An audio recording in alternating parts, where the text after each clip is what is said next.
onto something before she died. What if her discoveries were true? Has anyone else unearthed the Clinton Foundation's alleged ties to human trafficking?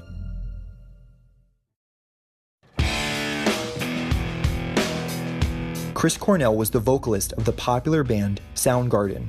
He and his wife, Vicky, worked with 6 different charity organizations for nearly a decade. In 2012, they founded the Chris and Vicky Cornell Foundation, which strives to support and protect abused and sexually exploited children from around the world. The couple eventually became involved with one of their foundation partners' organizations, Aid Still Required, helping sexually abused orphans out of Haiti. Aid Still Required has received massive donations from the Clinton Foundation. According to a source that spoke with Freedom Daily, it was during this time that Cornell discovered that these orphans weren't being placed into better environments after all, but were then being sold into sexual slavery and human trafficking rings. In May of 2017, Chris Cornell was found hanged to death in the MGM Grand Hotel, leaving behind his wife Vicky and their 3 children. He was discovered with 9 broken ribs, blood splattered on the wall, and had suffered head trauma before he died. His death was officially declared a suicide, but his family and close friends insist he was in no way suicidal. Many of the details of his suicide simply don't add up. For instance, Chris had just performed a full concert with no apparent signs of having 9 broken ribs. Chris's body was found cold to the touch, which would have taken at least 2 hours in a hotel room. This would place the time of his death between 11 p.m. and 11:30 p.m. when his bodyguard, Martin Kirsten, was reportedly with him.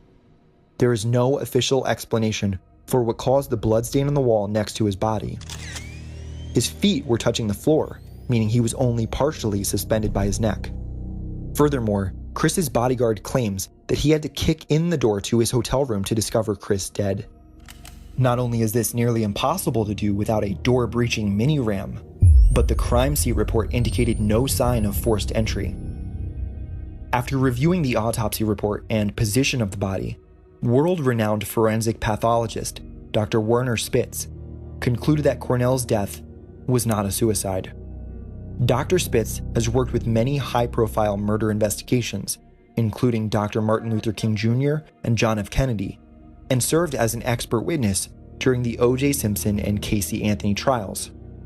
One article reads, "Speaking to TMD, a source close to Cornell has come forward, claiming that he had uncovered evidence of a cocaine and child trafficking ring in Mena, Arkansas, that was tied to Bill and Hillary Clinton. According to the source, Mr. Cornell had uncovered the identities of high-level elites that were part of the same satanic Illuminati occult operation as the Clintons and planned on exposing their goings-on right before he died."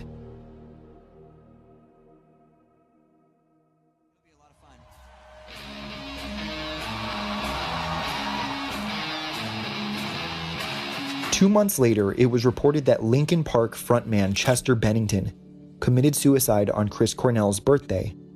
Bennington and Cornell were reportedly working collaboratively to expose a pedophile ring operating in the music industry and elsewhere, although this cannot be substantiated. However, that doesn't mean that Bennington's death, and life for that matter, is without intrigue. Linkin Park was handpicked by John Podesta to promote an organization called Sustainable Energy for All in Haiti, which received a $250,000 grant from the Clinton Foundation, even though they did not apply for it. Bennington and Cornell were both associated with the Haiti-based nonprofit Aid Still Required. One police source was quoted as saying that he believed Bennington was murdered. Oddly, the Los Angeles coroner's office took 130 days to release the autopsy report. Bennington's sister, Toby, has publicly indicated that she believes her brother shared the same fate as Jeffrey Epstein, who famously didn't kill himself. She claims her Twitter account was subsequently hacked and suspended after she publicly shared her suspicions. There does appear to be a striking resemblance between the faces of Bennington and Hillary Clinton's campaign chairman, John Podesta, which many have pointed out looks like a father-son relationship. The prevailing theory is that Bennington's mother, Elaine, had an affair with John Podesta, which would have been possible given that the two knew each other. The theory goes that when Bennington's biological father found out he was raising another man's son, he divorced her. Now, many investigators believe that Linkin Park, the band, is an homage to Lincoln Park, a Canadian military base in Alberta that conducted MK-Ultra mind control experiments on children for the purpose of developing super spies and assassins. Many children involved in the programs at Linkin Park were sexually abused. Bennington has publicly spoken of being sexually abused as a child. John Podesta, or Skippy as he prefers to be called, owns a large and vile collection of what can only be described as pedophilia art.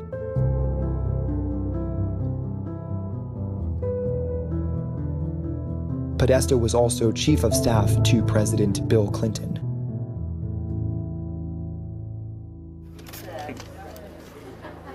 All right, well, you see where I'm coming from. Okay.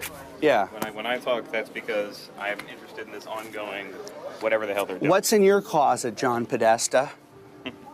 Big Podesta? Big Soros? Do you want us to play these games?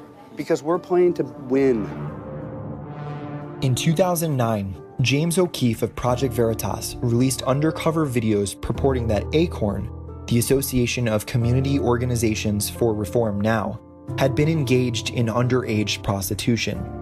None other than John Podesta was appointed to investigate the scandal. Journalist Andrew Breitbart was vocal about his disdain for Podesta. On February 4th, 2011, Andrew Breitbart tweeted, "How progressive guru John Podesta isn't a household name as a world-class underage sex slave op cover-upper defending unspeakable dregs escapes me."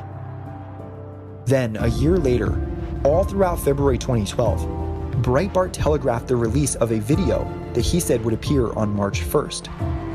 This video, he claimed, would be severely damaging to Obama's re-election campaign. "Wait till they see what happens March 1st, he said. Right before the anticipated release on February 28th, 2012, he tweeted, "How much longer until they kill me? Heart attack or car accident, or frame me for a crime? Read me while you can."